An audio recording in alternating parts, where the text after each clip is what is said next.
Mr. The Prequels presents The Prequels.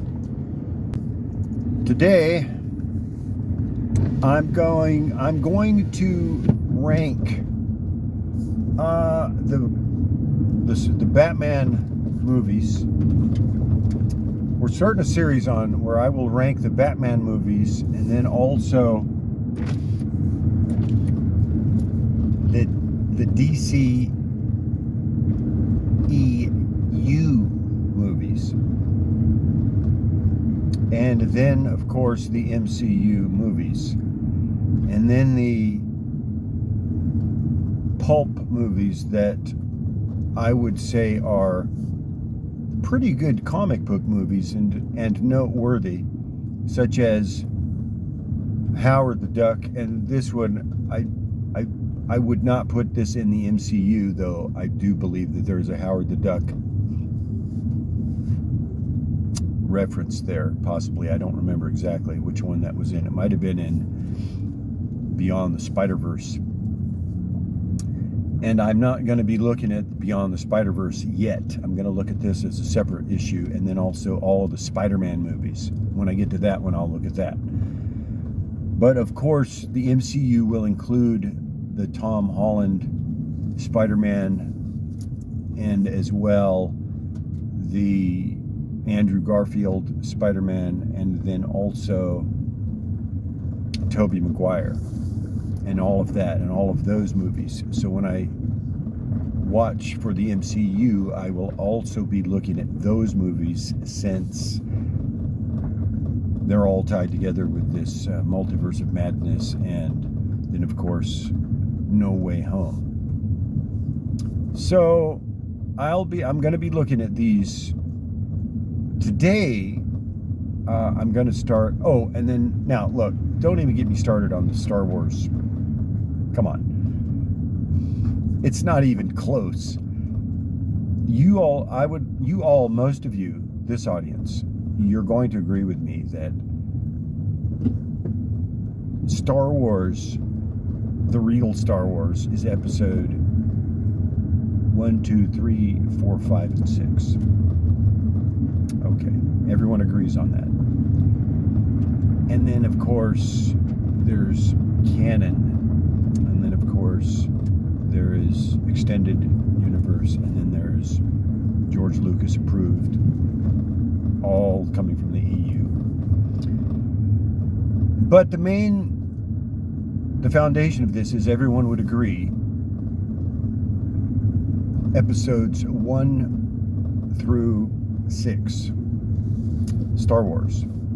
And so when I review Star Wars, I'm going to be reviewing those movies, and I will be ranking those movies according to my personal favorite in each category, and then of course also where I think each movie excels, possibly above the other, because each of those movies is a masterpiece in its own right.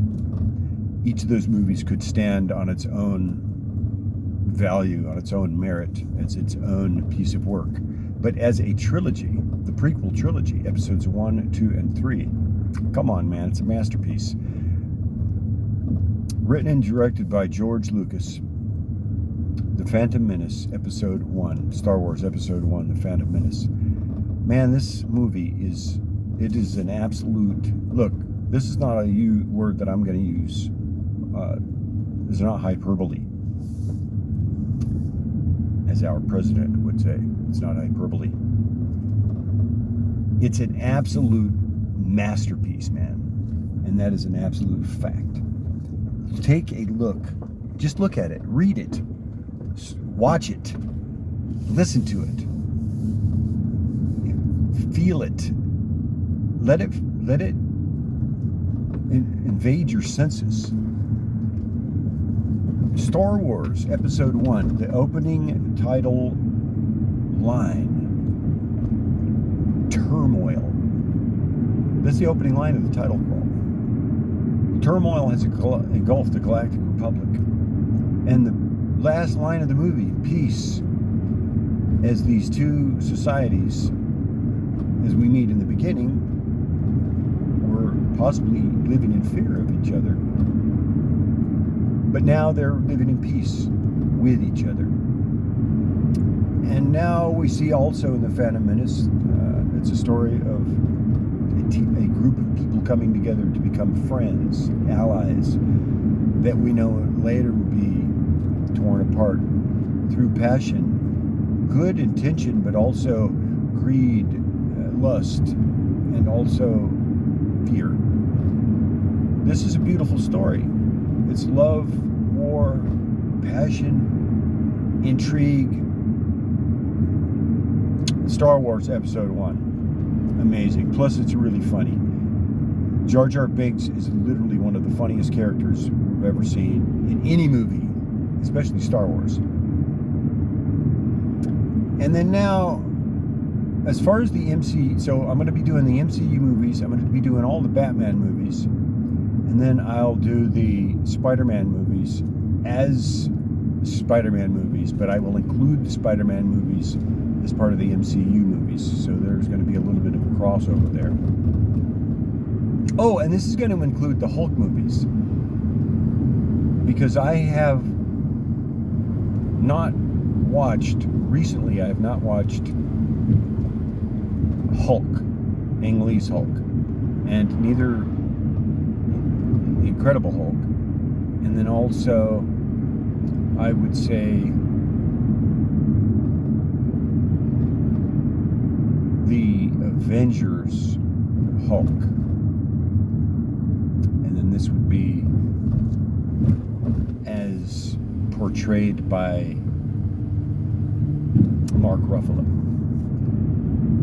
And so I will, there's not a whole lot to do there. I will probably, for that one, I will probably just watch Ang Lee's Hulk, then Incredible Hulk, and then Thor Ragnarok. Because I'm going to be watching all the MCU movies up through Avengers. I'm not watching all the way through Endgame. I'm going to have 2 segments. Now, I'm just ranking at this point. I'm not watching through any of these yet. After I watch them, I will give my second round, my thoughts on all of the movies that I watched, and tell you what I think of them now after having watched them again. And so, well, that's about it. That's all the time we have for today. Until we meet again, dear friends, remember, your focus determines your reality. And may the Force be with us.